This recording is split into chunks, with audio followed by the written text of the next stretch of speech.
Graça e paz, meus amados irmãos, mais uma vez nós estamos reunidos agora para a nossa classe de integração, sala de catecúmenos, e louvamos ao Senhor, que Ele tem nos dado tecnologia para podermos chegar com mais um estudo, mais uma compreensão da palavra do nosso Deus. E no tempo oportuno, que os irmãos estejam sendo batizados em nome do Pai, Filho e Espírito Santo, e bem como também professando a sua fé pública em Cristo Jesus, de acordo com a vontade do Senhor. Meus amados irmãos, nós hoje vamos estudar a lição número 11 acerca da Santa Ceia. Como bem eu coloquei no grupo, nós sugerimos algumas leituras, sobretudo os nossos símbolos de fé. Então estejam complementando o conhecimento, esta aula, com a leitura destes materiais. Meus amados irmãos, nós vamos primeiramente fazer alguns aspectos conceituais acerca da Santa Ceia e depois vamos brevemente observar o capítulo 26, a partir do verso 26 também de Mateus, ok? Mas antes de nós começarmos a nossa aula, vamos fazer uma breve oração ao Senhor, pedindo a Ele iluminação e compreensão da sua palavra. Vamos orar. Pai, muito obrigado. Obrigado, Senhor, porque o Senhor tem nos concedido a graça e a misericórdia de sermos instruídos, Senhor, pela Tua palavra. E em meio a momentos difíceis, à distância, o Senhor tem nos concedido a tecnologia que nos proporciona, ó Deus, aprender mais de Ti. Senhor, eu te peço pela vida de cada um, neste preparo, neste caminhar para a profissão de fé pública em Cristo, para também aqueles que irão se submeter ao sacramento do batismo. Que o Senhor esteja fortalecendo, nutrindo, iluminando cada um. Assim que nós oramos, em nome de Cristo. Amém. Meus amados irmãos, a ceia do Senhor é mais um sacramento. E nós vislumbramos que o sacramento, ele é a externalização daquilo que também foi instituído por Cristo, e bem como também de aspectos que fazem parte do nosso íntimo. Ou seja, conquanto o batismo ele externaliza aquilo que já ocorreu através da ação do Espírito Santo, pela obra redentora de Cristo, a Santa Ceia também ela é um ato, ela é uma pregação ou uma encenação daquilo que nós cremos. Ou seja, cremos na sua morte, cremos no seu sacrifício, mas também cremos na promessa que ele um dia voltará para buscar a sua igreja. Então, também a Santa Ceia é um ato de fé. A Santa Ceia ela é instituída primeiramente, ou a Ceia do Senhor, no seu aspecto do Antigo Testamento. A ceia ela advém da Páscoa, ou seja, quando Deus libertou o povo do Egito, e principalmente o livramento em relação aos primogênitos, mais à frente é uma comemoração, ou seja, a Páscoa quer dizer passagem do anjo da morte, o livramento do Senhor. Então ali o sangue que foi colocado nos umbrais das portas, ele representava então a segurança, a confiança de que nenhum mal se sucederia ao seu povo. E aquele sangue então é derramado do cordeiro, e eles colocam nos umbrais da porta para simbolizar o ato de fé. E então, saindo do Egito mais à frente, eles instituem a Páscoa como sendo esta comemoração também da libertação do Egito. Quando Cristo institui a Santa Ceia juntamente com os discípulos, ele então está fazendo uma alusão, uma substituição da Páscoa para esse novo ato que é a Santa Ceia. Da mesma sorte que ele fez com o batismo em relação à circuncisão, ele também profere isso com relação à ceia do Senhor. Então, a ceia do Senhor, ela primeiramente, ela possui um caráter de não só de memorial, mas é um aspecto de lembrar-se do sacrifício vicário de Cristo, ou seja, daquilo que ele fez por nós na cruz. Nós dizemos que a Santa Ceia é o único ato de teatro, né, permitido na igreja. Ou seja, porque nós temos uma encenação, uma simbologia do que representou o sacrifício de Cristo na cruz do Calvário. E nós, então, nós nos lembramos, mas também nós nos esperançamos, porque ele também virá para nos buscar. Então, uma ceia ela tem esse caráter. E como nós podemos entender a ceia? Primeiramente, a ceia, ela não é Cristo se tornando ou sendo o pão e o vinho. Isso seria a transubstanciação defendido pelos católicos. Então, nós não cremos na transubstanciação. O que significa isso?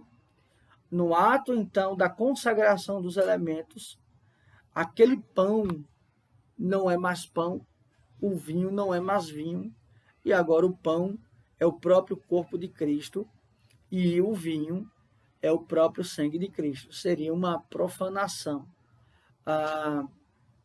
Os romanistas, os católicos, entendem dessa maneira. Mas também um outro aspecto é entender a ceia como sendo um ato de consubstanciação. Ou seja, Cristo está com os elementos. De certa maneira, ele está ali naqueles elementos.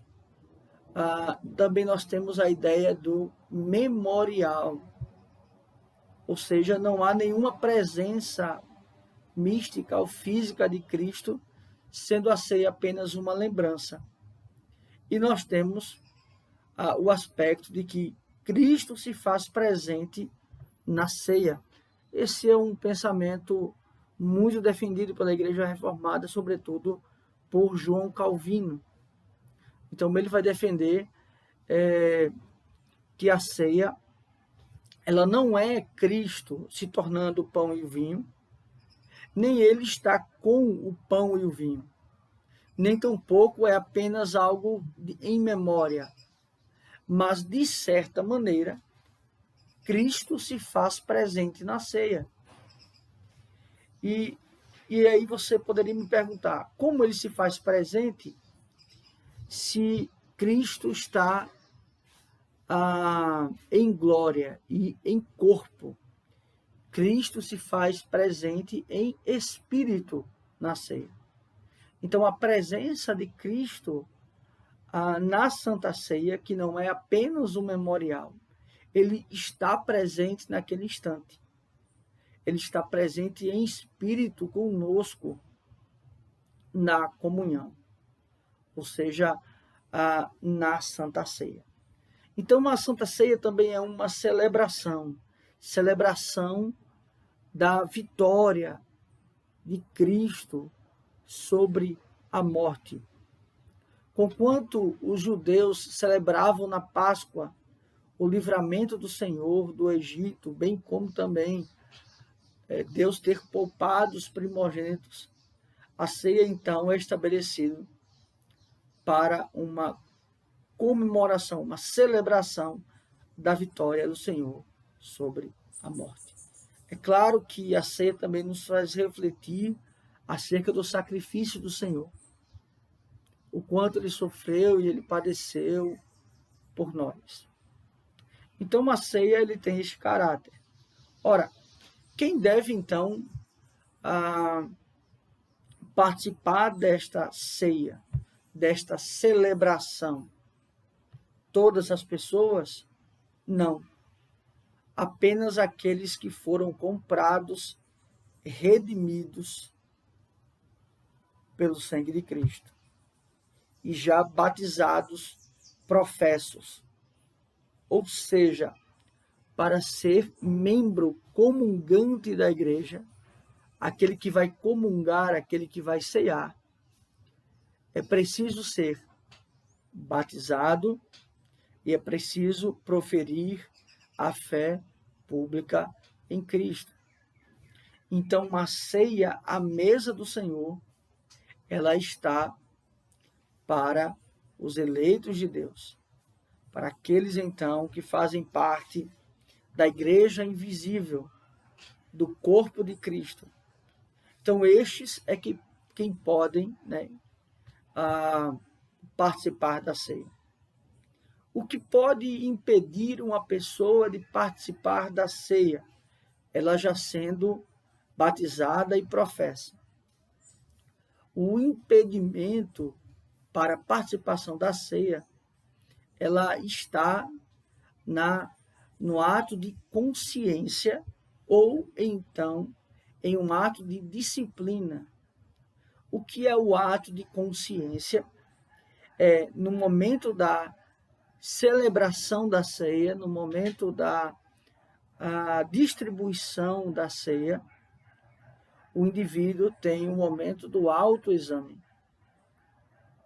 Logicamente que você não pode ir para um aspecto puramente natural. Eu sou digno de tomar a ceia? Ninguém é digno de tomar a ceia. Então, se você for nessa perspectiva meritória de ser digno para tomar a ceia, você nunca tomará a ceia, porque nenhum de nós somos dignos da mesa do Senhor. Mas a dignidade de participar da mesa do Senhor está no próprio convite. E aí o convite não é, logicamente, um ato de escolha, mas de uma convocação do Senhor a participar da sua mesa. E o que ocorre então? O indivíduo está para tomar a ceia e percebe-se em pecado naquele instante. Seja um pecado contínuo, algo que está em sua mente, e num estado de consciência, ele não toma dos elementos da ceia, pois entende estar em pecado. Mas algo que é importante, meus amados irmãos, se for da vontade de Deus que os irmãos estejam proferindo a fé em Cristo e participar da mesa do Senhor, o ato da ceia não deve ser um ato que o pecado te afaste da mesa do Senhor, mas sim que a mesa do Senhor, que a ceia te afaste do pecado. Então, qual é a perspectiva disso? No autoexame, se eu me encontrar pecador, eu não devo me abster da ceia, mas eu devo confessar o pecado e aí sim tomar o pão e beber o vinho. Percebe? Então, um autoexame não é o ato simplesmente de eu olhar, estou em pecado, não participarei da ceia. Mas é um ato de você confessar, pedir perdão e então sim participar da ceia. Um outro aspecto acerca do impedimento da ceia está no sentido de disciplina. É quando o conselho da igreja, não o pastor somente, mas é quando o conselho da igreja, na reunião de presbíteros, docentes e regentes, e o irmão ou a irmã está em alguma falta, E é então estabelecida uma disciplina para esse irmão. E esta disciplina pode ser o afastamento da ceia do Senhor, até o ato de restauração desse irmão. Então, estes são os impedimentos daqueles que já podem tomar a ceia. Mas quem então ministra a ceia? Quem prepara a ceia? Quem distribui a ceia? Normalmente, essa formatação, essa maneira é a seguinte: os diáconos são aqueles que preparam a ceia normalmente. São aqueles que cortam o pão, são aqueles que colocam o vinho no cálice, são aqueles que deixam os elementos prontos. Quem serve a Santa Ceia? Normalmente, quem serve a Santa Ceia são os presbíteros regentes. E quem ministra a Santa Ceia?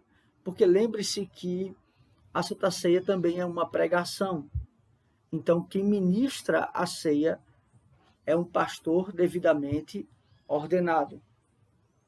Mas há um outro aspecto da ceia que é importante. Quais são os elementos da Santa Ceia? O pão e o vinho. E assim também vai ser dito na nossa confissão de fé. Meus amados irmãos, é pão literalmente e vinho literalmente, ou seja, o fruto da videira. O pão é um elemento comum, é um elemento necessário. O pão está presente, por exemplo, na oração do Senhor. Dai-me o pão de cada dia. Então, o pão ele é algo usual, ele é algo comum, ele é algo do dia a dia, ele é algo necessário, ele é algo que sacia, ele é algo que alimenta. Então, o pão é um dos elementos representando o corpo, mas jamais se tornando o corpo. Eles devem ser retirados do uso comum, serem consagrados, para daí, então, poderem ser utilizados na ceia. O vinho, ele deve ser, de fato, um elemento no seu sentido literal. Algumas igrejas adotam o suco de uva como sendo substituto do vinho. Mas, bem, veja, a concepção do vinho, e isso é muito interessante também, o vinho ele tem uma característica, primeiramente, de ser, de fato, instituído por Deus, pelo Senhor. O uso do vinho é instituído pelo Senhor. E muitos vão dizer assim, mas não era um vinho que embebedava, ou não era questão alcoólica. Não, isso não procede. Era vinho de fato. Um outro sentido, se você observar, como nós falamos na circuncisão, não sei se os irmãos lembram, mas os benefícios que a circuncisão ela tinha para a vida do povo de Israel, a vida social, a vida conjugal, ou seja, a limpeza, a asepsia do homem, e bem como também evitar câncer de colo de útero e outras doenças para as mulheres. Com o vinho não é diferente. O vinho, há muitos benefícios no vinho. Há benefícios para os diabéticos em relação ao vinho, há benefícios para pessoas cardíacas em relação ao vinho. Nós estamos falando dentro de uma proporção, dentro de uma prudência. Nós não estamos falando dentro de um exagero. Então, também é um elemento, que traz um benefício social, é um elemento de fácil acesso, já foi mais de fácil acesso. Na época de Cristo, era uma bebida normal. E alguns, então, vão se perguntar, mas, pastor, e se não houver pão? ou se não houver vinho. Veja, a Bíblia não relata sobre isso. A nossa confissão de fé também não trabalha nesse aspecto. Isso são indagações. Então, pode ser com o quê? Pode ser com cana-de-açúcar, pode ser com outros elementos. Bem, o que a Bíblia nos fala é pão e vinho. Se puder levar o pão para qualquer lugar do país, ou o vinho, sendo um ministro, leve pão e vinho e se utilize desse elemento. Porque o grande problema é que, porque as igrejas resolveram adotar o suco de uva ao invés do vinho? Isso é uma tradição pentecostal, porque é a ideia do não beber, é a ideia de não fazer uso de bebida alcoólica, por achar que o beber em si, uma bebida alcoólica, é pecado. E então aboliram o vinho da Santa Ceia. Mas não podemos pensar assim. Não. O vinho deve ser utilizado. Mas se, por exemplo, nós tivermos alguém na igreja que não possa fazer uso de bebida alcoólica, alguém que tem alguma doença que não possa ingerir álcool, ou então alguém que está em tratamento de dependência, aí sim nós podemos ter exceções em servir o suco de uva. Mas elemento instituído pelo Senhor não é opcional. Ele é obrigatório. Ele foi estabelecido por um propósito. Então, nós devemos também observar os elementos utilizados: pão e o vinho. Meus amados irmãos, nós também precisamos compreender acerca deste tão sublime sacramento, que ele também é um ato cultico, ele é um ato de celebração e é um ato de elemento de culto. Isto quer dizer que pode haver excepcionalidades? Pode, mas normalmente a ceia do Senhor, ela é tratada no dia do Senhor. E é nesse sentido que também Cristo institui a Santa Ceia. Ela também faz parte do elemento de culto, ela é estabelecida para o culto ao Senhor. Então, meus amados irmãos, nós vamos observar, depois desses conceitos, brevemente alguns aspectos dentro da palavra de Deus em relação à Santa Ceia, em relação à ceia do Senhor. Acompanhe comigo os versos 26 em diante de Mateus, capítulo 26. Mateus, capítulo 26, dos versos 26 em diante. Enquanto comiam, tomou Jesus um pão e, abençoando, o partiu e o deu aos seus discípulos, dizendo: tomai, comei, isto é o meu corpo. A seguir, tomou um cálice e, tendo dado graças, o deu aos discípulos, dizendo: bebei dele todos, porque isto é o meu sangue, o sangue da nova aliança, derramada em favor de muitos, para a remissão dos pecados. Aqui, então, ele trabalha esses dois sentidos. Ele está reunido com seus discípulos.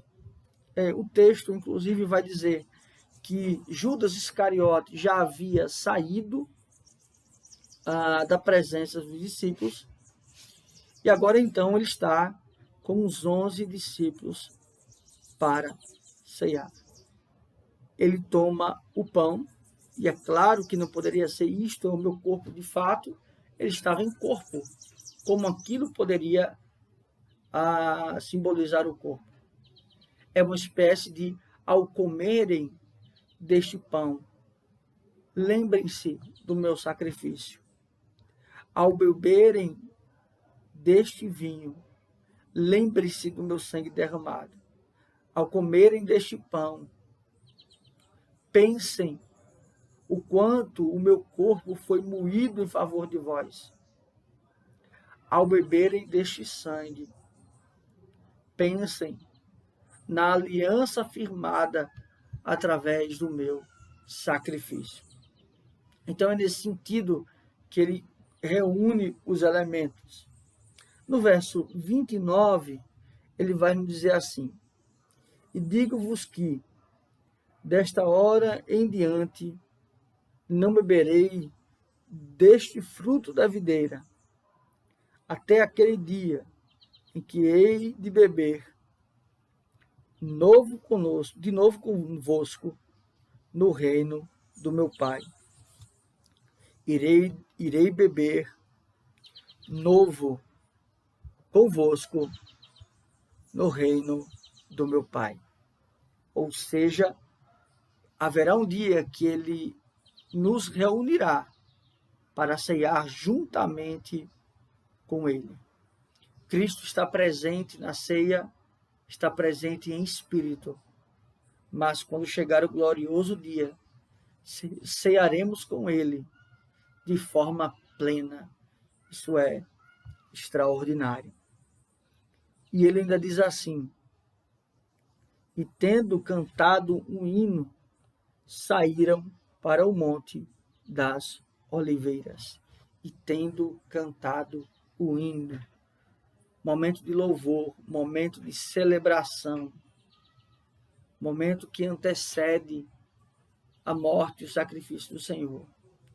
E ele deixa, e ele estabelece um parâmetro, uma forma de nos lembrarmos do seu sacrifício, de sermos gratos a ele por tão sublime graça e amor. Percebe? Então, meus irmãos, nós devemos compreender acerca deste excepcional sacramento. Que Deus assim os abençoe, que Deus os dê cada vez discernimento da palavra do Senhor. Eu estarei no nosso grupo do WhatsApp, aqui no chat você também pode deixar comentários, fazer perguntas, enfim. Estamos à disposição dos amados irmãos. Vamos orar ao Senhor mais uma vez, encerrando esta aula. Oremos ao Senhor. Pai, muito obrigado, Senhor, pela tua graça, bondade e misericórdia. E ao olharmos, Senhor, vislumbrarmos esta graciosa dádiva que é participar da tua ceia, ó Deus, que nós nos lembremos do teu sacrifício, que nós nos lembremos, Senhor, das tuas chagas, mas acima de tudo, que nós nos lembremos, Senhor, da tua vitória triunfadora sobre a morte e que nos garantiu vida eterna. Obrigado, Deus, por cada um, nos dar, Senhor, discernimento, o conhecimento da tua palavra. Assim que nós oramos, em nome de Cristo, nós já te agradecemos. Amém. Que Deus assim os abençoe, meus amados irmãos.